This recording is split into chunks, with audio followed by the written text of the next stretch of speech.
सही है सब कुछ और कार्यक्रम आगे बढ़ेगा। तो चलिए, आज का जो विषय है वो बहुत ही महत्वपूर्ण विषय है।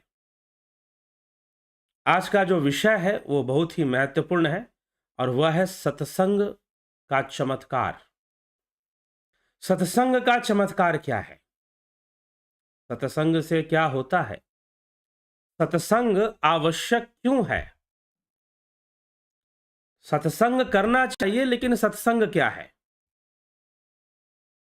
सत्संग क्या है? सत्संग तो करना चाहिए, लेकिन ये सत्संग है क्या? यद्यपि पहले भी चर्चा हुई है इस विषय पर, भज गोविंदम स्तोत्र की चर्चा करते हुए चर्चा हुई है, लेकिन आज फिर हम इस विषय पर चर्चा करेंगे और इसको समझने का प्रयास करेंगे। गोस्वामी तुलसीदास जी इस विषय में क्या लिखते हैं, क्या कहते हैं, क्या समझाना चाहते हैं, वो स्पष्ट करने का हम कोशिश आज करेंगे। तो चलिए, जैसा कि कल हमने संत समाज के ऊपर, संत समाज की महिमा गाते हैं। जो संत समाज है, जो संत हैं, वो स्वयं ही तीर्थ रूप हैं। वो स्वयं ही तीर्थ रूप हैं। तो संतों को तीर्थ बताया, जो सज्जन है, सज्जन पुरुष हैं, उनको तीर्थ बताया। सज्जन, संत, इन शब्दों का प्रयोग आध्यात्मिक लोगों या फिर आध्यात्मिक ज्ञानियों के लिए ही किए जाते थे। आदि गुरु शंकराचार्य की वाणी में हो, चाहे यहाँ गोस्वामी तुलसीदास जी कर रहे हो। लेकिन आध्यात्मिक होने का तात्पर्य भी बहुत गहरा होता है। हम कब आध्यात्मिक होंगे, कैसे आध्यात्मिक होंगे, वह भी बहुत विचारणीय है। तो सत्संग का महत्व यहां पर चल रहा है, क्योंकि सारा प्रारंभ सत्संग से ही होता है। आदि गुरु शंकराचार्य इस विषय में क्या कहते हैं? सत्संग के विषय में, सत्संगत्वे निसंगत्वम, निसंगत्वे निर्मोहत्वम, निर्मोहत्वे निश्चल चित्तम, निश्चल तत्वम, निश्चल तत्वे जीवन मुक्ति, निश्चल चित्ते जीवन मुक्ति। सत्संगत्वे निसंगत्वम, निसंगत्वे निर्मोहत्वम, निर्मोहत्वे निश्चल चित्तम, निश्चल चित्ते जीवन मुक्ति। सत्संग मुक्ति की ओर ले जाने का मार्ग है। सत्संग पहला कदम है जहां पर हम सत्य की ओर अपनी यात्रा शुरू करते। लेकिन ये यात्रा चलती कैसे है, आज हम इस पर अच्छे से विचार कर लेते हैं, क्योंकि इस यात्रा को लेकर बहुत सारे लोग बहुत प्रकार के संशय में हैं। तो गोस्वामी तुलसीदास जी तो खैर बहुत कुछ कह रहे हैं, क्या कहते हैं उसको भी देख लेते हैं। तो गोस्वामी जी कहते हैं, मज्जन फल पेखिए तत्काला, काक हो ही पिक, काक हो ही पिक बकऊ मराला, सुनी अचरज करे जन कोई, सत्संगति महिमा नहीं कोई। सत्संग की महिमा नहीं गाई जा सकती। तो संतों का संग करना और तीर्थराज में स्नान करना। मज्जन फल पे, मज्जन मतलब स्नान करना, मज्जन मतलब गोते लगाना। तो तीर्थ, संत रूपी तीर्थराज में गोते लगाने से मज्जन फल, क्योंकि वहां पर कौन कौन सी नदियां बहती हैं? वहां गंगा यमुना सरस्वती का संगम है, और गंगा जी राम भक्ति है। राम भक्ति जहां सुरसरी धारा, सरसई ब्रह्म विचार प्रचारा। राम भक्ति जहां सुरसरी धारा, सरसई ब्रह्म विचार प्रचारा। और जहां सरस्वती रूपी ब्रह्म विचार का प्रचार होता है, और विधि निषेध कलिमल हरणी, जो विधि निषेध अर्थात क्या करना है, कलयुग का जो ताप है उनको हरण करने वाली जो सूर्य तनया है, जो सूर्य देव की पुत्री स्वयं यमुना जी हैं, वह है यमुना जी। और वो यमुना जी सारे क्लेशों को हरने वाली हैं। तो क्या करना है, विधि निषेध, कौन सा कर्म करना है, नहीं करना है, ये समझ में आता है। विवेक प्राप्त होता है सत्संग से, और साथ ही साथ भक्ति प्राप्त होती है, और ब्रह्म विचार तो मिलते ही हैं। तो संतों का संग करने से उसमें यह सब फल होता है, और जब यह सब मिलता है तो सत्संग होता है। तो वो कहते हैं, मज्जन फल पेखिए तत्काला, काक हो ही पिक बकऊ मराला, सुनी अचरज करे जन कोई, सत्संगति महिमा नहीं कोई। सत्संग की महिमा गाई नहीं जा सकती है। सत्संग की महिमा नहीं गाई जा सकती है। बाल्मीकि नारद घट जोनी, निज निज मुखनि कही निज होनी, जलचर थलचर नभचर नाना, जे जड़ चेतन जीव जहाना। वाल्मीकि जी, नारद जी और अगस्त जी ने अपने अपने मुखों से अपनी होनी कही है, बताया है कि हमारा जीवन कैसा था। जल में रहने वाले, जमीन पर चलने वाले, आकाश में विचरने वाले, जलचर थलचर नभचर नाना प्रकार के जड़ चेतन जितने भी जीव इस जगत में हैं, मति किरति गति भूति भलाई, जब जेहि जतन जहां जेहि पाई। उनमें से जितने जिस समय जहां कहीं भी जिस किसी यत्न से बुद्धि कीर्ति सदगति विभूति को प्राप्त कर रहे हैं, तो समझो कि यह सत्संग की ही महिमा है, यह सत्संग का ही प्रभाव है, सत्संग करने का ही उन्हें फल प्राप्त हो रहा है। तो सत्संग से बड़ा कल्याणकारी कुछ भी नहीं है। वेदों और लोकों में भी इनकी प्राप्ति का दूसरा कोई उपाय नहीं है। किसी को कुछ प्राप्त हो रहा है तो कहीं ना कहीं वह सत्संग से ही प्राप्त हो रहा है। उनके अंदर जो प्रभाव दिखाई दे रहा है, किसी के वाणी में प्रभाव है, किसी के कर्म में प्रभाव है, और वो कुछ अच्छा कर रहे हैं, समाज के लिए कुछ अच्छा कर पा रहे हैं, उनके द्वारा समाज के लिए कुछ अच्छा हो पा रहा है, तो वो सब सत्संग की ही महिमा है, ऐसा समझना चाहिए। तो लिखते हैं, मज्जन फल पेखिए तत्काला, काक हो ही पिक बकऊ मराला। काक हो ही पिक, सत्संग की कितनी महिमा है। तो गोस्वामी तुलसीदास जी लिखते हैं, काक हो ही पिक। काक मतलब कौआ, पिक मतलब कोयल। जो कौआ है वो कोयल के समान हो जाएगा। बकऊ मराला, बकऊ मराला अर्थात जो बगुला है वो हंस के समान हो जाएगा। ठीक, तो कौवे कोयल बन जाते हैं और बगुले हंस बन जाते हैं। यह सुनकर कोई आश्चर्य ना करे, सत्संग की कुछ ऐसी ही महिमा है, सत्संग की कुछ ऐसी ही महिमा है। सत्संग इतनी प्रभावशाली चीज है, लेकिन परंतु सत्संग क्या है, सत्संग क्या है। वैसे तो बहुत सारी कथाएं हैं, अगर मैं बोलना चाहूं तो ऐसी बहुत सारी कथाएं हैं। अब चाहे वो कथा गणिका वैश्या की हो, आम्रपाली की हो, या फिर कथा सदना कसाई की हो, भूमिया चोर की हो, अंगुली माल डाकू की हो, तो सत्संगति ने बहुत कुछ बदल के रख दिया।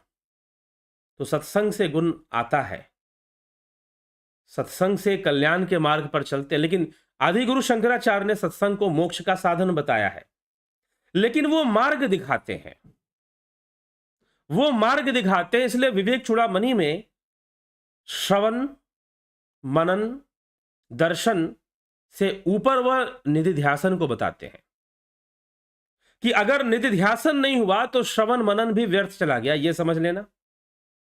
विवेक चूड़ामणि में हम इस पर चर्चा कर चुके हैं कि श्रवण मनन दर्शन, अरे वारे आत्मा श्रोतव्यो द्रष्टव्यो निधिध्यासतव्यो, वारे आत्मा श्रोतव्यो मंतव्यो द्रष्टव्यो निधिध्यासतव्यो, कि श्रवण करो, चिंतन करो, दर्शन करो, मनन करो, चिंतन करो, दर्शन करो, और फिर निधिध्यासन करो, ध्यान करो, उस आत्मा में स्थित होने का पूर्ण प्रयास करो। ठीक है, तो कुछ ऐसा प्रयास करना चाहिए हमें, कुछ ऐसा प्रयास हमें करना चाहिए, कुछ इस तरह की कोशिश हमें करनी चाहिए कि जिससे कि हम आत्मा, उसी को वो कहते हैं सत्संगत्वे निसंगत्वम। जब सत्य का संग होगा तो निसंग होगा, संसार के विषयों से निसंग शुरू हो जाएगा। निसंगत्वे निर्मोहत्वम, और संसार के विषयों से पूर्णतः निसंग जब हो जाएगा तो निर्मोहत्वम हो जाएगा, मोह नहीं रहेगा, आसक्तियां नहीं रहेगी संसार के प्रति, तो फिर चित्त शांत होएगा। निश्चल चित्तम, निर्मोहत्वे निश्चल चित्तम, निर्मोहत्वे संपूर्ण आसक्तियों के खत्म होने से चित्त निर्मल हो जाएगा, चित्त जो है वो साफ हो जाएगा, तभी उसमें ब्रह्म प्रतिबिंबित होगा। चित्त निर्मल हो जाएगा, चित्त साफ हो जाएगा, और जब चित्त स्पष्ट हो जाएगा तो निश्चल चित्ते जीवन मुक्ति, जीवन की मुक्ति तभी संभव है। आत्मा में स्थित होना, ब्रह्म में स्थित होना तभी तो संभव है। निश्चल चित्ते जीवन मुक्ति, तो यह बात यहां आ जाती है, यह चीज यहां पर आ जाती है, निश्चल चित्ते जीवन मुक्ति। तो ये जीवन मुक्ति का साधन है। सत्संग क्या है? जीवन मुक्ति का साधन है। और गोस्वामी तुलसीदास जी यहां पर यह बात समझाने में लगे हुए हैं। ठीक। तो निसंगत्वम, निसंग करने के लिए सत्संग जरूरी है। तो सत्संग होगा कैसे? सत्संग करने का तात्पर्य क्या है? देखिए, सत्संग करने का बस एक ही उद्देश्य है, सत्संग करने का एक ही अर्थ है, आप सत्य का संग करें। शब्द अपना परिचय स्वयं दे रहा है, शब्द अपना अर्थ स्वयं बता रहा है। सत्संग मतलब आप सत्य का संग कीजिए, सीधी सी बात है। तो सत्य का संग करना, सत्य क्या है? आत्मा ही सत्य है। केवल अद्वैत सिद्धांत के अनुसार आत्मा ही सत्य है, ब्रह्म ही सत्य है। तो आप अपने चित्त को ब्रह्म में स्थित कीजिए, आप अपने चित्त को आत्मा में स्थित कीजिए। यही सत्संग का उद्देश्य है, सत्संग करने का यही उद्देश्य है। संतों के बीच में जाने का भी यही उद्देश्य है कि वहां भक्ति प्राप्त होगी, वहां ब्रह्म विचार मिलेंगे, वहां पर जीवन जीने का तरीका सीखने को मिलेगा, कर्म करने का तरीका सीखने को प्राप्त होगा। तो यही सत्संग है। तो वहां से सत्य का मार्ग मिल जाएगा, उस आत्मा तक, उस ब्रह्म तक पहुंचने का रास्ता मिल जाएगा। तो वहां तक पहुंच जाना ही तो सत्संग है, उस मार्ग पे चलना ही तो सत्संग है।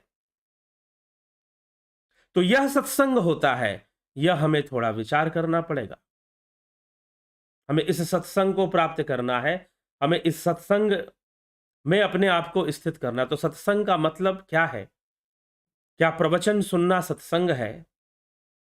क्या शास्त्र अध्ययन करना सत्संग है?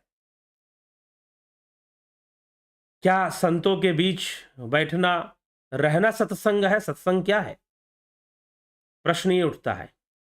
आजकल ज्यादातर लोग कोई प्रवचन सुनते हैं तो उसको बोल देते हैं कि हम सत्संग कर रहे थे, लेकिन क्या उन्होंने सत्संग का सही अर्थ समझा है या सही मतलब समझा है?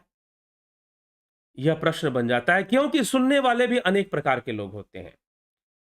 सुनते हैं, कुछ मनन करते हैं, कुछ सुनते हैं और एक कान से सुनते हैं, दूसरे कान से निकाल देते हैं।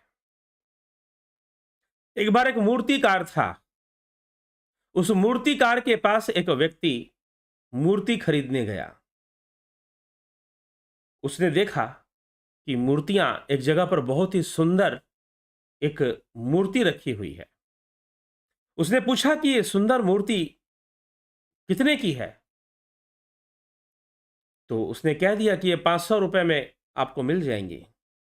ठीक उसी साइज की, बिल्कुल वैसे ही, ठीक उसी साइज की, बिल्कुल वैसे ही एक दूसरी मूर्ति थी। उससे पूछा कि ये भी तो वैसे ही है, तो इसका भी तो वही दाम होगा? मूर्तिकार ने कहा, जी नहीं, ये 1000 रुपए की है। अच्छा, 1000 रुपये की है, देखने में दोनों एक जैसे हैं, क्या ये ज्यादा मजबूत है? बोला कि नहीं, कोई मजबूती नहीं है, दोनों मजबूती में बराबर, रंग रूप हर चीज में बराबर। तो भाई ये महंगी क्यों है? फिर एक और मूर्ति थी, उससे पूछा कि ये भी बिल्कुल वैसे ही दिख रही है, तो ये कितने की है? तो उसने कहा 2000 की। एक 500 की। तो उसने पूछा कि तीनों मूर्तियां एक जैसी ही प्रतीत हो रही हैं, तो क्या ये मिट्टी की नहीं है? उसने कहा कि नहीं, तीनों मिट्टी की है। तो क्या ये कुछ विशेष मिट्टी से बनी हुई है? उसने कहा कि नहीं, कोई विशेष नहीं, तीनों एक ही मिट्टी से बनी हुई है, तीनों एक ही मिट्टी से बनी है, बिल्कुल एक तरीके से बनी है। उसने दिखा दिया कि देखो, सब तीनों एक जैसी हैं, कोई अंतर नहीं। रेट का अंतर, कीमत लगाने वाली बात है। छोटा सी एक कथा है, व्यंग्यात्मक है, समझने की आवश्यकता है। तो हुआ क्या? मूर्तिकार ने कहा कि हाँ जी, एक 500 की है, एक 1000 की है और एक 2000 की। अच्छा, ऐसा क्यों? आप बताइए कि अंतर क्यों है? तो आके अंतर अभी बता देता हूं, अंतर अभी बता देता हूं। वो एक सीक लाया, नारियल के झाड़ू के जो सीके होती है ना, पतली नुकीली, कुछ उस तरह की वो सीके लेकर लाया और लाकर एक जो 500 रुपए वाली मूर्ति थी उसके कान में डाला। जैसे ही कान में डाला, दूसरे कान से निकल गया, दूसरे कान से वो निकल गया, दूसरे कान से निकला। तो उसने कहा कि क्या मतलब इसका? इसका क्या मतलब? एक कान में आपने डाला, दूसरे कान से निकल गया। कि जी हाँ, इसीलिए 500 की है। फिर क्या हुआ कि उसने दूसरे व्यक्ति के दूसरा जो मूर्ति थी उसके कान में डाला, तो उसका मुंह से निकला, कान में डाला मुंह से निकल गया। तो कुछ लोग क्या होते हैं, सुनते हैं और इस कान से निकाल देते हैं। सबसे सत्संग की जो प्रक्रिया है, पहला है श्रवण, फिर है मनन, फिर है दर्शन और फिर है ध्यान, निधिध्यासन। तो कुछ लोग मनन की अवस्था में नहीं पहुंचते, यहां से लिया और मुंह से कान से दूसरे कान से निकला, इस कान से लिया दूसरे कान से बाहर, फिर वही घर में आ गए, लड़ाई झगड़ा शुरू। और एक दूसरा जो मूर्ति था, कुछ लोग ऐसे होते इस कान से सुनते हैं और इस मुंह से निकालते हैं, वो दूसरों को जाकर सुना देंगे कि भाई बहुत सारी बातें जान गए और उगल देंगे, वहां जाकर बात खत्म। बाकी उनके फिर मतलब नहीं रखते, वो मतलब नहीं रखते। और जो तीसरी मूर्ति थी, जब उसके कान में डाला, जो 2000 रुपए की थी, उसके कान में डाला, तो वो जो सीख था वो गायब हो गया, वो पता नहीं चला कहां गया, वो पेट में चला गया, मतलब उसने पचा लिया, उसने ग्रहण कर लिया। तो सुनने वाले भी बहुत प्रकार के हैं और बहुत अलग अलग ढंग से लोग सुनते हैं, एकाग्रता से नहीं सुनते, कुछ सुनते हैं निकाल देते हैं। तो श्रवण एक सीढ़ी है सत्संग का, मात्र सुनना सत्संग है। आप किसी गुरु जी के आश्रम में जाकर बैठ गए और वहां पर मात्र सुनने लगे तो आपका सत्संग हो गया? जी नहीं। आपका तो उद्देश्य है आत्मा में स्थित होना, अपने चित्त को ब्रह्म में लीन करना, ब्रह्म में स्थित करना, लय करना, आपका तो वो उद्देश्य है। तो सत्य का संग, और सत्य ब्रह्म है, आत्मा ही सत्य है। ब्रह्म सत्यम जगन मिथ्या, ब्रह्म सत्यम जगन मिथ्या। तो इसीलिए कहा कि जब ब्रह्म ही सत्य है तो आप अपने मन को उसी में लगा दो, क्योंकि वही एक सत्य है। बाकी तो संसार मिथ्या ही है, बाकी तो संसार चलायमान ही है, संसार गतिमान ही है, प्रति क्षण बदल रहा है और बहुत कुछ बदल रहा है, बहुत कुछ परिवर्तित हो रहा है।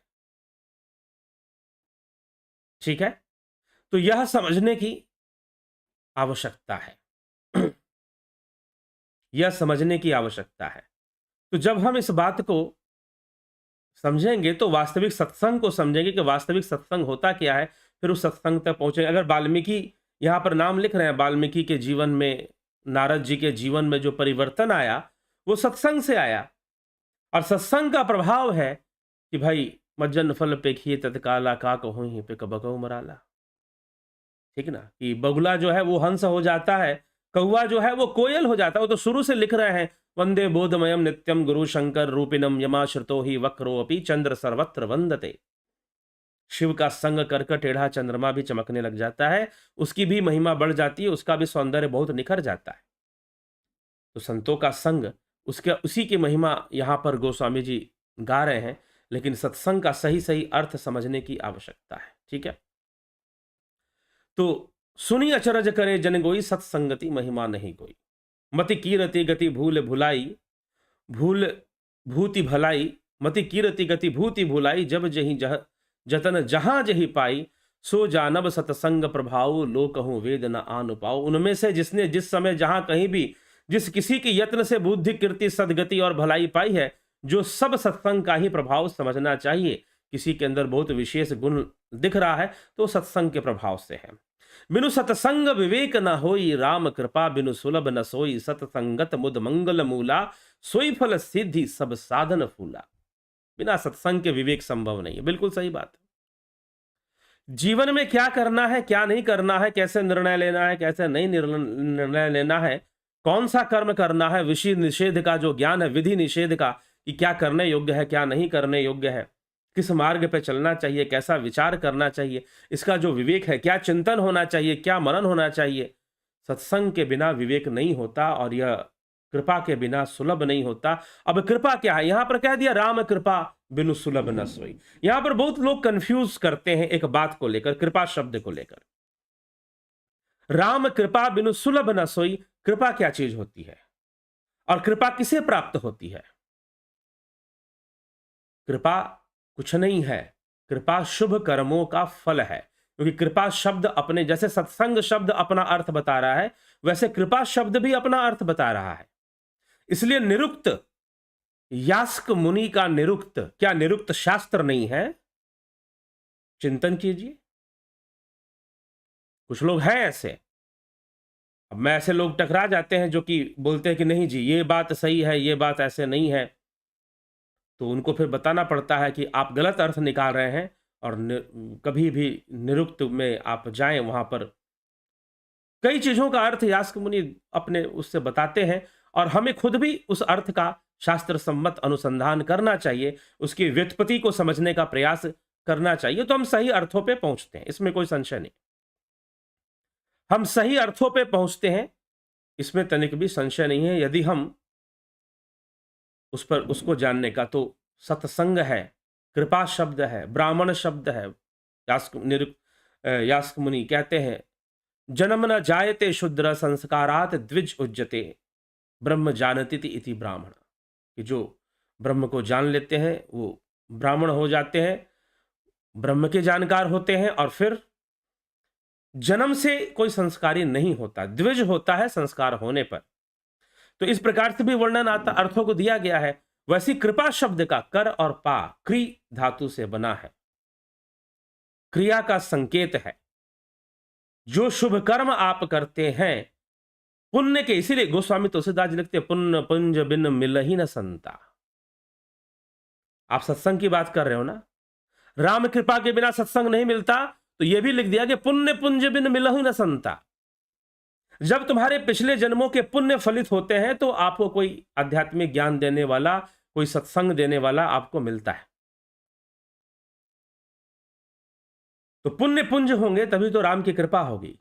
तो राम कृपा बिनु सुलभ न सोई, कृपा शब्द का ही अर्थ है कि जो करने से प्राप्त होता है, वास्तव में जो हमारे पुण्य कर्मों का ही फल है, पुण्य कर्मों का ही जो हमारा फल है, उसी रूप में कृपा। लेकिन ज्यादातर लोगों के दिमाग में कृपा का मतलब है चमत्कारी ढंग से कुछ हमारे जीवन में हो जाए, कुछ चमत्कारी ढंग से हमारे जीवन में घटना घट जाए तो हम कृपा हमारे ऊपर होगी। कुछ लोग ऐसा भी समझ लेते हैं।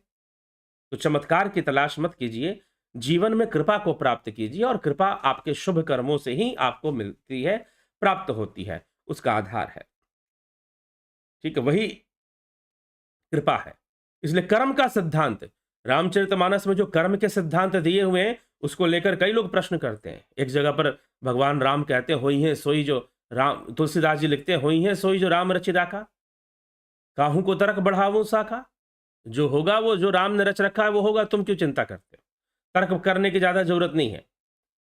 लेकिन वो ही कहते हैं कर्म प्रधान विश्व कई राखा, जो जस करे सो तस फल चाखा। ये भी बात कह देते हैं साथ में, दोनों एक ही बात है, दोनों एक ही बात है। अगर ये कहा गया कि राम ने जो किया है वही होगा और ये कहा गया जो तुमने कर्म किया है उसी का फल मिलेगा, दोनों एक बात है, दोनों में अंतर नहीं है।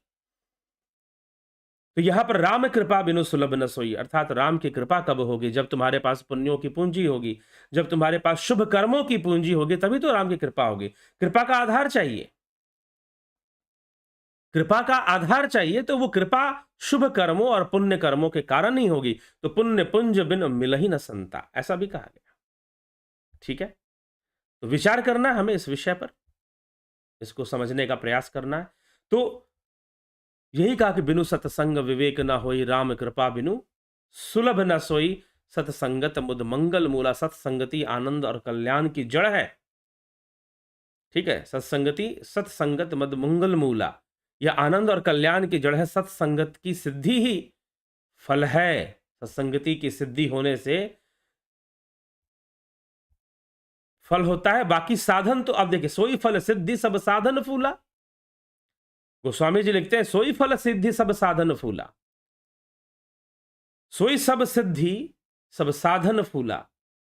और जो सत्संग की जो सिद्धि है वो फल है, लेकिन जो बाकी चीजें हैं वो साधन है। साधन क्या है, आप कहीं प्रवचन सुनने चले गए तो वो प्रवचन एक साधन है। आप यहाँ YouTube चैनल पे आए हो और आपको यहाँ से कुछ मिल रहा है, ध्यान योग सीख रहे हैं, प्राकृतिक चिकित्सा और बहुत सारी चीजें आप जान रहे हैं, तो एक साधन है, वह एक साधन है। जैसे गाड़ी होती है ना, अगर हमें, जैसे कि हमें किसी जगह पे पहुंचना है तो हमें गाड़ी चाहिए, उस गाड़ी से हम जाएंगे। गाड़ी लक्ष्य नहीं है, गाड़ी तो साधन है।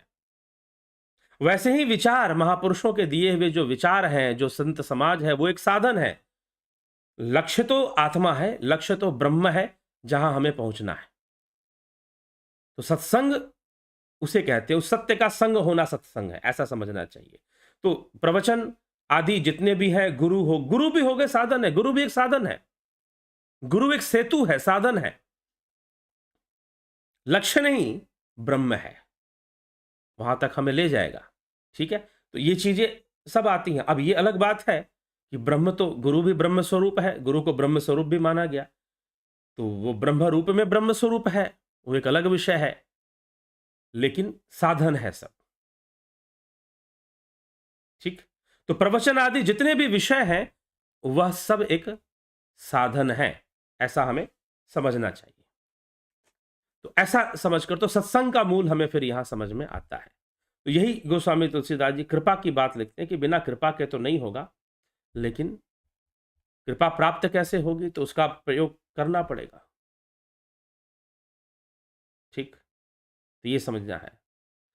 तो सठ सुधरहि सत्संगति पाई, पारस परस कुधात सुघाई, विधि बस सुजन कुसंगत परहि, फनि मनि सम निज गुण अनुसरहि। दुष्ट भी सत्संगति पाकर सुधर जाते हैं। जैसे पारस के स्पर्श से लोहा सुहावना होता है, वैसे ही सुंदर सोना बन जाता है लोहा भी। किंतु देव योग से कभी सज्जन कुसंगति में पड़ जाए तो वो भी सांप की मणि के समान अपने गुणों का अनुसरण करते हैं। जैसे सांप के साथ रहते हुए भी मणि अपने गुण को धारण किए हुए रहती है, सांप अपने गुण को धारण किए हुए रहता है। वो जिसने सत्संग कर लिया, क्योंकि उसका विवेक जागृत हो गया, जिसने सत्संग कर लिया उसका विवेक जागृत हो गया, तो यदि वो कुसंगति में चला जाए, यदि वो कुसंगति कर ले तो भी, क्योंकि वो सत्संग कर चुका है, उसका विवेक जागृत हो चुका है, तो सत्संग अगर वो कुसंगति भी कर लेता है, यदि वो कुसंगति भी कर लेता है तो भी उसका कुछ नुकसान नहीं होता, वो तो सत्संगी ही बना रहता है। वह दुष्टों के बीच में रहकर भी सत्संगी, मतलब अपने धर्म पर, अपने संकल्प पर वो चलता रहता है, उसका कुछ नुकसान नहीं हो सकता, क्योंकि उसका विवेक जागृत हो गया है। इसीलिए विधि हरि हर कवि को विद्वानी, कहत साधु महिमा सकुचानी, सोमो सन कही जात न कैसे, साक बनिक मनि गुणगण जैसे। ब्रह्मा विष्णु शिव कवि और पंडितों की वाणी भी संत महिमा का वर्णन करने में सकुचाती हैं। मतलब संतों का गुणगान नहीं किया जा सकता, इतनी उनकी महिमा है। और रही बात वह मुझसे कैसे हो, फिर गोस्वामी तुलसीदास जी कहते हैं वह मुझसे किस प्रकार नहीं कही जाती। जैसे साग तरकारी बेचने वाले से रत्नों की चर्चा नहीं होती, जो सब्जी बेच रहा है तो वो बताएगा आलू कैसे रेट का है, आलू कौन सा आ रहा है, लाल आलू आ रहा है, सफेद आलू आ रहा है, कौन सा आलू मिल रहा है, कौन सा साग मिल रहा है, पालक मिल रहा है, सरसों मिल रहा है, ये सब्जी वाला बताएगा। वो ये आपको थोड़ी ना बताएगा कि भाई मानिक कैसे है, हीरा कैसे है, मूंगा कैसे है, मोती कैसे, वो नहीं बताएगा, वो रत्नों की चर्चा नहीं करेगा। ठीक है, तो इसीलिए सत्संग की महिमा कर पाना, गुरु की महिमा कर पाना, संतों की महिमा कर पाना, इस तो ब्रह्मा विष्णु शिव उनकी वानियां भी सकुचाती हैं। तो इसीलिए मैं कुछ उनकी संपूर्ण महिमा गा पाऊं, उनके संपूर्ण बात मैं बता पाऊं, ये इतना सरल नहीं है। गोस्वामी जी कहते हैं कि संत महिमा करना और सत्संग की महिमा, क्योंकि मज्जन फल पेखिए तत्काला, का कहुई पिक बकऊ मराला, सुनी अचरज करे जन कोई, सत्संगति महिमा नहीं कोई। कैसे बताऊंगा, इसकी कोई महिमा कैसे गाएगा, यह अपरंपार है, यह जीवन नैया को पार लगाने का साधन है सत्संग। तो हमें सत्संग को समझना चाहिए कि सत्संग वास्तव में है क्या। कहीं पर आप प्रवचन सुनने बैठ जाओगे तो सत्संग नहीं हो जाएगा, ये ध्यान रखिएगा।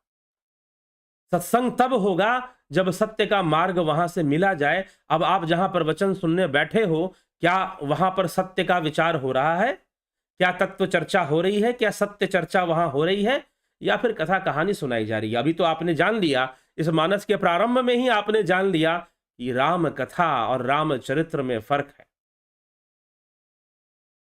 राम कथा और राम चरित्र में अंतर आ जाता है, अंतर है। तो अब यह समझने वाली बात है कि आप जहां बैठे हुए हो वहां सत्संग हो रहा है कि नहीं हो रहा है। पहले तो इतना विवेक आए कि वहां सत्संग हो रहा है कि नहीं हो रहा है। कुछ भी कोई महात्मा जी बैठकर कुछ बोल रहे हैं तो वो सत्संग ही है, आप कैसे मान लोगे। ठीक है, यह भी समझना है। तो सत्य की ओर हम जा रहे हैं ना जा रहे हैं, यह हमें खुद ही देखना पड़ेगा। आत्मा में स्थित होने का मुक्ति का कोई मार्ग सही से दिखा रहा है, नहीं दिखा रहा है, ज्ञान, वैराग्य, भक्ति और शाश्वत सुख, इन 4 फलों की प्राप्ति होगी। ज्ञान, वैराग्य, भक्ति और शाश्वत सुख, शाश्वत आनंद, परमानंद की प्राप्ति होगी। इन 4 फलों की प्राप्ति हो जाती है। तो यही सत्संग की कोई महिमा नहीं है, यह अपरंपार है। कहाँ तक गाओगे, कहाँ तक बोलोगे। तो गीता में भी भगवान कृष्ण ने उस तत्वज्ञानी मतलब जिसने उस सत्य को जान लिया, जिसने सत्संग को जान लिया, उसी का वर्णन करते हैं तत्वज्ञानी कहकर, उसकी महिमा गा रहे हैं। तो गीता, पुराण, जितने भी हमारे शास्त्र हैं वो सत्संग की महिमा गाते हैं, वो सत्संग की महिमा गाते हैं। लेकिन आजकल समाज में लोगों ने यही समझ के रखा हुआ कि गुरु धारण कर लिया तो सत्संग कर लिया। आजकल कई लोग मुरली सुनने चले जाते हैं। ठीक है, मुरली तो घट के भीतर सुनाई देगी जब ध्यान योग होगा, घट में ही नाद बजेगा, घट में ही संगीत होगा। तो यह विषय है सब। तो इसको हमें समझने की आवश्यकता है। इस विषय को सही से समझेंगे तभी जाकर हमारा कल्याण है और हमारा भला है, और संशयों का नाश है। संशय नष्ट हो जाएंगे। तो संशय इसीलिए बनते हैं, संशय पर भी गोस्वामी तुलसीदास जी ने बहुत कुछ बोला है। संशय क्यों बनते हैं, किस लिए बनते हैं, तो संशय क्यों बनते हैं चर्चा आएगी आगे चलकर। चलिए अभी आगे बढ़ते हैं और तथ्यों को हम समझते हैं। तो गोस्वामी तुलसीदास जी आगे और भी चर्चा करते हैं, उन चर्चाओं को हम समझने का प्रयास करेंगे। तो चलिए आगे चले। वो तर्क है, तर्क किस तरह से चलता है, बढ़ता है आगे, वह विचार करने का विषय है। आज माघी पूर्णिमा है, संत रविदास जयंती भी आज मनाई जाती है। गोस्वामी तुलसीदास जी, संत रविदास जी समकालीन थे, समकालीन विभूतियां हुई हैं। ये समकालीन संत हुए। भक्तिमय मीराबाई संत रविदास जी के पास जाती हैं, सत्संग होता है, वहां भी एक सत्संग होता है। तो दोनों के बीच में संबंध क्या है। तो संत रविदास की शरण में जाकर कई लोग, कई राजा महाराजा, कई विद्वान रविदास की शरण में गए और उनसे ज्ञान को प्राप्त किया, उनसे आध्यात्मिक ज्ञान को प्राप्त किया, आध्यात्मिक ज्ञान को प्राप्त कर कर अपने जीवन का कल्याण किया। कई लोग ऐसे हुए। तो भक्तिमय मीराबाई भी वहां पर गई। हालांकि भक्तिमय मीराबाई के शरण में कई लोग गए, उनकी शरण में जाकर कईयों का कल्याण हुआ। लेकिन एक घटना आती है, क्या इन तीनों के बीच में कोई मुलाकात, कोई सामंजस्य। तो भक्तिमय मीराबाई की घटना आती है कि भक्तिमय मीराबाई गुरु की शरण में गई और उन्होंने तत्व को जाना। तभी उन्होंने कहा कि संत रविदास की शरण में जाकर ही उन्होंने कहा कि गुरु रविदास मिले मोहे पूरन धुर से कलम भिड़ी, सतगुरु सैण देई जब आकर तब जोत में जोत रली। सतगुरु मिलया संशय छूटा, घट होया प्रकाशी, मोह और माया दोनों नासे, गावे मीरा दासी। पायो जी मैंने राम रतन धन पायो, वस्तु अमोलोक दई मेरे सतगुरु कृपा कर अपनायो। विशेषता और समानता यह है, तुलसी और रविदास में समानता है। तुलसी और रविदास में समानता यह है कि दोनों ही श्री राम के भक्त हैं, दोनों ही रामचंद्र के भक्त हैं। वो सगुण राम के भी भक्त हैं और वो निर्गुण के भी भक्त हैं। संत रविदास का आंदोलन इसी बात को लेकर था कि भाई उन्हें राम मंदिर में प्रवेश क्यों नहीं दिया जाता। तो उन्होंने अपने घर में ही राम मंदिर बना लिया था अपना।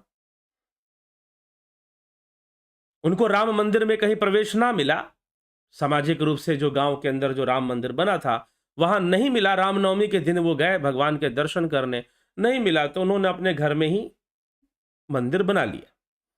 अब ये मंदिर उन्होंने बना लिया तो कैसे बना लिया, किसकी प्रेरणा थी, तो गुरु की प्रेरणा थी, गुरु की प्रेरणा थी। और उस प्रेरणा से एक अन्य वीडियो में इस पे चर्चा हो चुकी है पहले, लगभग 1 वर्ष पहले, पिछले वर्ष की चर्चा होगी या 2 साल पहले की चर्चा होगी, आप देख सकते हैं, संत रविदास पे वीडियो बनी हुई है।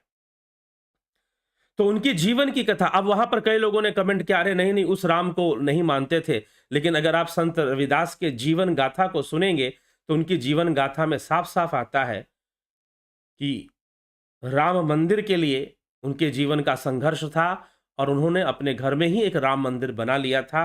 और उस मंदिर के कारण कई लोगों को जो कुछ ऐसे जो थोपने वाले विचारधारा के लोग हैं, वो जो हैं नहीं चाहते थे कि भाई रविदास अपना मंदिर बनाए या उनके घर में मंदिर हो, वो नहीं चाहते थे, ऐसी कोई बात थी।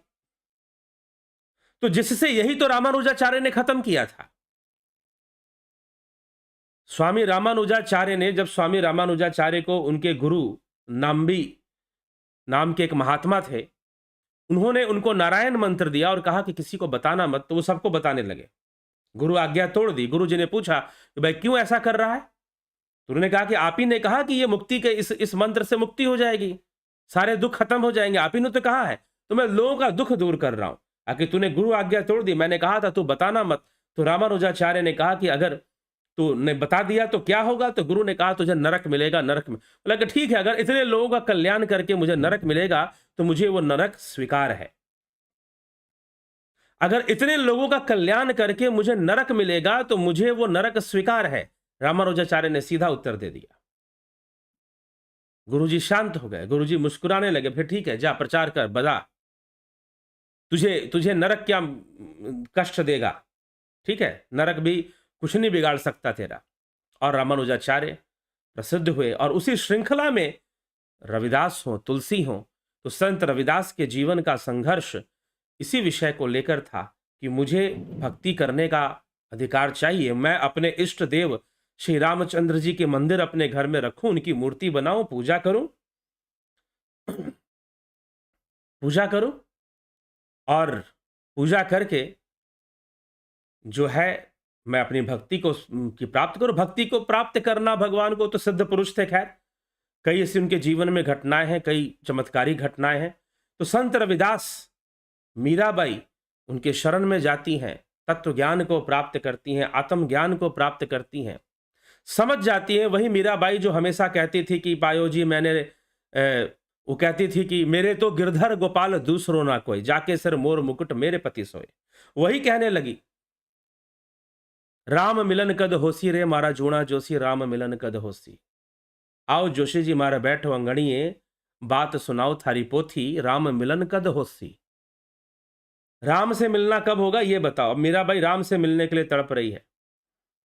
लोग कहते हैं कृष्ण भक्त थी, लेकिन राम से मिलने के लिए तड़प रही है। मीराबाई की वानियों में आता है। गहरे आध्यात्मिक विषय मीराबाई के वाणी में आते हैं, गहरे आध्यात्मिक। ऊंची नीची राह लपटीली, मुंह से चढ़ो न जाए, पिया दूर बसे मारो झीणो, सुरत झकोला खाए। तो मीराबाई की वानियों में संत रविदास की भी वानियां हैं। तो ही मोही मोही तो ही अंतर कैसा, कनक कटीक जल तरंग जैसा। तो इस तरह से रविदास, और एक बार कहते हैं कि मीराबाई बहुत परेशान थी, बहुत परेशान थी किसी कारण से, क्योंकि घर में रहती थी, कभी संतों के संग में चली जाती थी, तो घर वालों ने उनको बंद कर दिया, कैद कर दिया, मतलब जेल में नहीं डाला, कमरे के अंदर बंद कर दिया, कमरे में ताला लगा दिया, सारे द्वारों पे ताला लगा दिया। अब बड़ी परेशान रहने लगी कि भाई घर से कहीं बाहर निकलने नहीं देते मुझे, कहीं जाने नहीं देते मुझे तो संतों और सिद्धों के पास जाकर मुझे अच्छा लगता है, ध्यान योग कर कर साधना करके। तो फिर अब मीराबाई ने भजन कीर्तन करके उनको आनंद आता था, तो उन्होंने तुलसीदास जी को पत्र लिखा।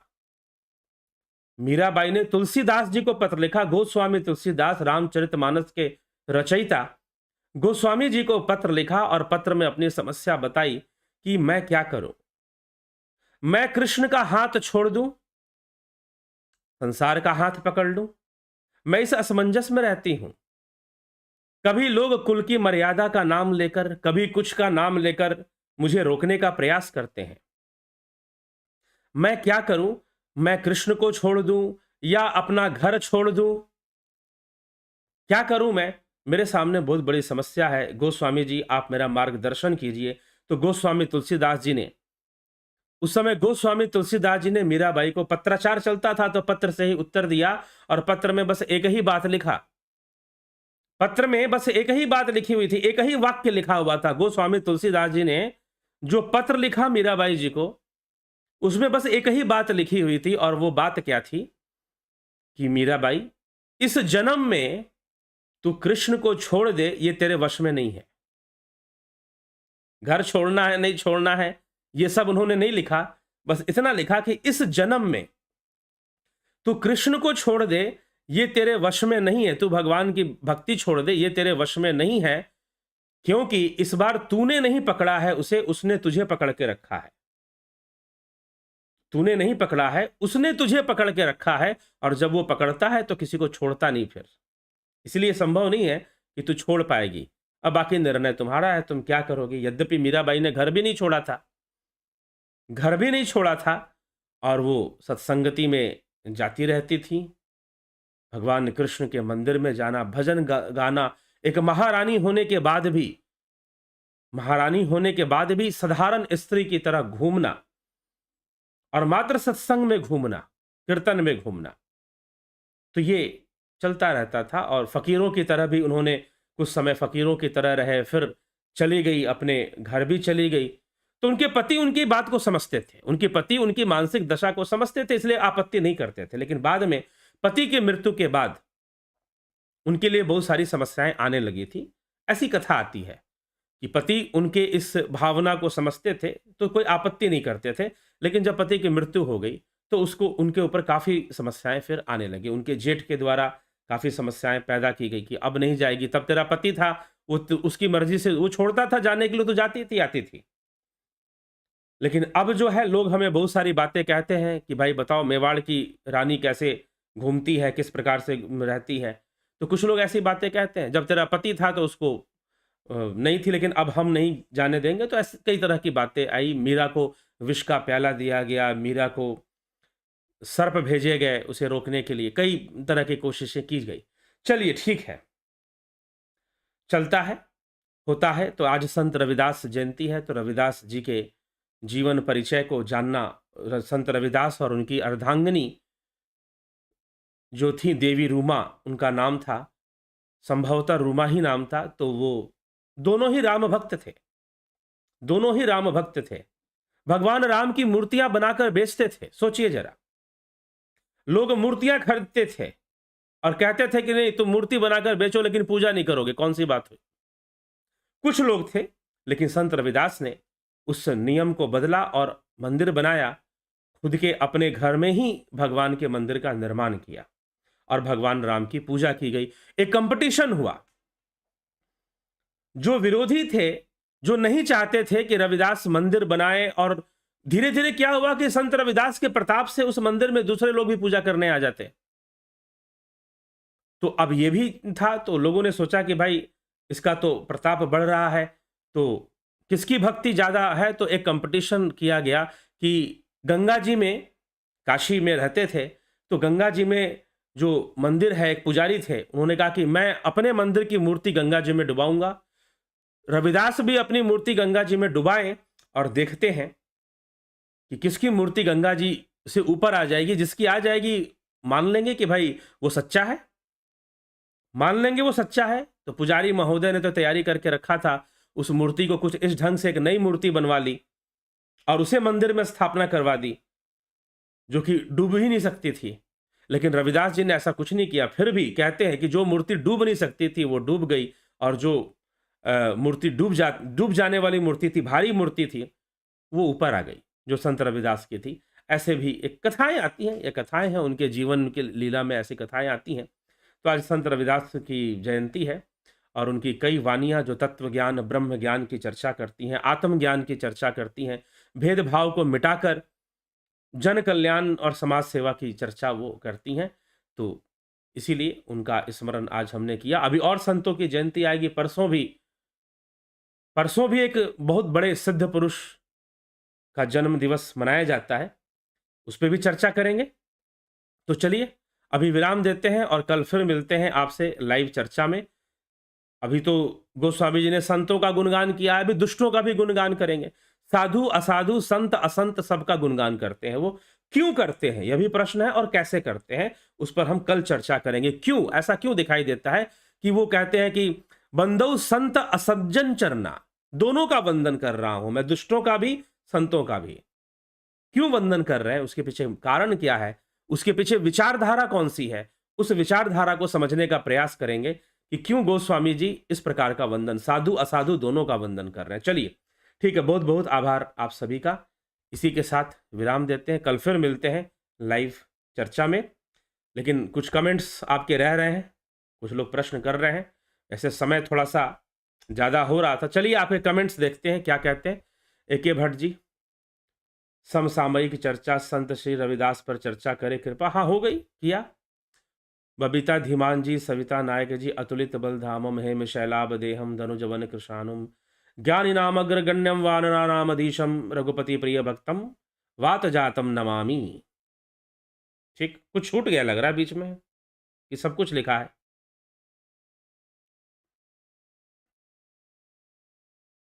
ठीक है, चलिए सविता नायक जी, कही ऋषपति सुन हनुमाना का चुप साधो रहो बलवाना। जी, सविता नायक जी, राजूपाल जी, विक्रम सिंह जी, विंदेश्वरी मिश्रा जी, बलवंत सिंह गोहिल, शंकर प्रसाद, नवज्योति नाथ, जीवन का दुख कैसे दूर करें, परिवार का दुख। गुरुजी, यदि जीवन में परिवार का दुख हो तो क्या घर परिवार छोड़ देना चाहिए? नहीं, क्यों छोड़ दोगे? दुख है, नहीं रहेगा। अभी है, आज है, कल नहीं रहेगा। पूनम सिंगला जी, सतीश जी, बिमला शाह जी, विनोद कुमार सूद, स्मिता सावंत, रमेश पेशवानी, गौरव सिंह, विक्रम सिंह, रूपलाल विश्वकर्मा, नवज्योति नाथ, शर्मानंद पंडित, गौतम दास, जगपाल सिंह, माधुरी कोले, अशोक गोयल, गोविंद प्रसाद नीमा, रतन सिंह, पंकज सोनी, उषा श्रीवास्तव, कन्हई कुमार, भरत छबलानी, राम सिंह कश्यप, अजीत, अपराजित, कमलेश खैमर, कल्पना वागड़े जी, अवनी प्रधान जी, जलाराम रायका, योगेंद्र पंडित, जय माता, जय गुरुवर की, पिंटू वासवा जी, अर्जुन पाटिल, बिस, Lal Bagh, Lal Bahadur Singh ji, Viku Kuchade ji, Vampire Gaming, Ujjwal Kshetri, Jayanti Bhai Patel, Rashmi Ranjan. Sir, I am Rashmi Ranjan कर। Tell me about my career, my due. ये यहाँ पर नहीं होता महानुभाव, ये आप अलग से संपर्क कीजिए। व्यक्तिगत रूप से आप ज्योतिष का कुछ अपना पूछना चाहते हैं, अपने कुंडली के बारे में, आप अलग से संपर्क कीजिए और उसका कुछ शुल्क होता है, आप उस शुल्क अदा कीजिए और फिर आपको समय दिया जाएगा, आपको बताया जाएगा। मोहित राव जी, गुरु जी के चरणों में सादर प्रणाम। मुझे कुछ ज्ञानी महापुरुषों ने अपने शरीर का त्याग बहुत कम आयु में ही क्यों कर देते हैं? ठीक है, प्रारब्ध से शरीर उतने ही समय के लिए था और उतने समय में ही वो बहुत कुछ बतलाकर चले जाते हैं। विनोद कुमार शर्मा जी, बबीता धीमान जी, गणेश पवार, चंद्रेश्वर पांडे, सुवर्ण गायकवाड़, जयंती दत्ता जी, बिसलाल बहादुर सिंह जी, सदगुरु और गुरु एक ही है, सोना है कि गुरु खुद कहता है जब कोई तैयार हो तो। जी हाँ। IGM Malhotra ji, most articulated, convincing, practical, inspiring. बहुत बहुत आभार है आपका Malhotra ji. Saroj Krishnani, Jaya Pandey, Sudhir Singh, Ravidas, Tulsidas, same and Kabir later accepted superiority of Ravidas and your presentation most relevant for today. ठीक है, बहुत अभिनंदन। गंगा देवी जी, सत सत नमन आपको भी। Harimohan Gupta ji, Pushpa Manwani ji, Arvind Tiwari, the real facts, Hariom Tatsat, Jalaram Raika, Tulsi Ram नाम में रतीनी हाल कोड वाला छोड़ा रेणुका, पानी की बंदी ने पोट। ठीक है, चलिए इसी के साथ विराम लेते हैं। आप सभी का बहुत अभिनंदन। कल अभी तो गोस्वामी जी ने सज्जनों की महिमा गाई, संतों की, सत्संग की, लेकिन कल की चर्चा दुष्टों पे होगी। दुष्टों की महिमा क्यों गाते हैं उसको समझने का प्रयास करते हैं। बहुत एक समझदारी वाली बात है जो गोस्वामी तुलसीदास, इसलिए मानस गूढ़ है, मानस में गहराई है, मानस में गूढ़ता है। मानस को एक साधारण राम कथा समझ लेना और कथा तक सीमित रहना उचित नहीं होगा मानस अध्ययन करते समय। ठीक है, तो यह मानस की विशेषता, इसमें गहराई है, गूढ़ता है उस गहराई गूढ़ता को हम थोड़ा पकड़ने का प्रयास करें, थोड़ा समझने का प्रयास करें और अपने जीवन को बेहतर बनाने का प्रयास करें। मूल उद्देश्य तो यही है कि हम कौन से मोती ग्रहण कर सकते हैं, कौन से हीरे ग्रहण। कई लोग चर्चा करते हैं, अभी पीछे एक चर्चा हुई, एक पीछे महानुभाव ने कमेंट किया कि आदि गुरु शंकराचार्य जो थे वो 400 बीसी बिफोर क्राइस्ट में हुए थे, वो 700 एडी में नहीं हुए थे, बल्कि बीसी में ऐसे वो हुए थे जब बुद्ध हुए थे। बुद्ध का काल वैसे बताया जाता है, इसका जो भी हो, जैसे भी हो, चलिए। तो काल क्या था, इस चैनल का जो मुख्य विषय है वह इतिहास नहीं है। आप अनुसंधान कीजिए, आप लगिए, तर्क कीजिए। मुख्य विषय दर्शन है, मुख्य विषय अध्यात्म है कि हमें हमारे जीवन को अच्छे से जीने के लिए जो भी उपदेश हमें शास्त्रों से मिल रहे हैं उसकी गूढ़ता को, उस दर्शन को हम समझें। काल और प्रमाणित करने के चक्कर में तो बहुत लोग लगे रहते हैं और बहुत कुछ तर्क देते रहते हैं। जो आतंक फैलाते हैं वो भी अपने आतंकवाद को कहीं ना कहीं तर्क देकर समझाने में लगे रहते हैं। ठीक है, तो अपनी कोई सांप्रदायिक या जातिवाद से ग्रसित बात हो, चाहे सांप्रदायिक बात हो, सांप्रदायिक होना और जातिवाद होना एक ही विषय है, नाम अलग अलग है। सांप्रदायिक होना और जातिवादी होना एक ही अर्थ है क्या? दो अलग अलग अर्थ हैं क्या? Similar meaning. आप दो शब्द हैं, जातिवाद और संप्रदायवाद, मतलब एक है, दोनों की भावना एक है अपने संप्रदाय के लिए। अब चाहे वो संप्रदाय धर्म के नाम पे बना हो, भाषा के नाम पे बना हो, किसी राज्य या क्षेत्र के नाम पे बना हो, किसी भी नाम पे बना हो, है तो संप्रदाय। जहां संप्रदाय है वहां जाति है। तो स्वार्थ अहंकार के कारण जहां भी थोपने वाली बात आ जाती है, वो आएगी भी थोपने वाली बात तो स्वार्थ और अहंकार के कारण ही आएगी। उसमें स्वार्थ निहित होगा, अहंकार निहित होगा। तो जब भी ऐसी बातें आ जाएंगी जहां पर भी, वहां धर्म नहीं रहेगा, वहां अध्यात्म नहीं रहेगा, वहां सत्संग नहीं रहेगा, वहां विवेक नहीं रहेगा, पहले ही मर जाएगा जहां ऐसी बातें आ जाएंगी। ठीक है, तो किसी भी प्रकार की इस तरह का कोई अभियान नहीं है इस चैनल के माध्यम से। अगर आपने कोई अनुसंधान किया है, आप प्रमाणित कीजिए और उसकी पुष्टि कीजिए, बस इतना ही काफी है। रही बात शंकर का साहित्य जो हमारे पास है, उसमें जो मनुष्य के समझने लायक बातें अगर मैं यहां पर बताता हूं, मैं अपने बारे में कभी कभी कुछ बातें बताता हूं, तो अगर आपको मैं विवेक चूड़ामणि सुना रहा हूं, तो विवेक चूड़ामणि सिर्फ इसलिए नहीं सुना रहा हूं कि वो हमारा एक शास्त्र ग्रंथ है या शंकर अद्वैत का, शंकर आदिगुरु शंकराचार्य के केवल अद्वैत विचारधारा का एक ग्रंथ है, उस विचारधारा को प्रमाणित करने के लिए, जबकि उनके समझाने का तरीका, वो खुद जीवन जीना सिखा रहे हैं, वो खुद लोगों को जीवन जीना सिखा रहे हैं, तो हम भी जीवन जीना सही से सीख पाए, हम अपने जीवन को बेहतर बना पाए, सुंदर बना पाए। गोस्वामी तुलसीदास जी रामचरितमानस लिख रहे हैं तो वो भी इसी उद्देश्य से लिख रहे हैं कि लोग सही तरीके से धर्म को समझकर धार्मिक आध्यात्मिक जीवन को जिए। ठीक है, जहां पर भी थोपने वाली बातें हैं, जहां पर भी ये कहा जा रहा है कि ऐसी आज्ञा है या वैसी आज्ञा है, या ये ऑर्डर है या वो ऑर्डर है, तो वो कहीं ना कहीं अपने स्वार्थ और अहंकार के वशीभूत कुछ बातों को थोपना चाहते हैं। तो ऐसी विचारधारा का ना समर्थन और ना प्रचार। ठीक, तो यहां पर दार्शनिक दर्शन पर ध्यान देते हैं, डेट पर ध्यान नहीं देते कि फलाने महापुरुष ने। अभी बौद्ध दर्शन पे भी चर्चा करेंगे, क्यों चिंता करते हैं, तो उसमें भी विचारधारा पे ही चर्चा होगी। बुद्ध ने कहां पर पानी पिया था, कहां पर पानी नहीं पिया था, कहां पर क्या खाया था, कहां पर नहीं खाया था, कहां पर उन्होंने क्या, तो वो सब अपनी जगह पर है। आप अनुसंधान कीजिए, खोजिए आप उसको। ठीक है, कब किया था, कब नहीं किया था। तो विचारधारा और दर्शन ही केंद्र बिंदु है चैनल का, और उसी पे हम चर्चा करते हैं। हाँ, उस पर विचारधारा पे आप चर्चा कर सकते हैं। ठीक है, चलिए विराम देते हैं। इसी के साथ बहुत बहुत आभार।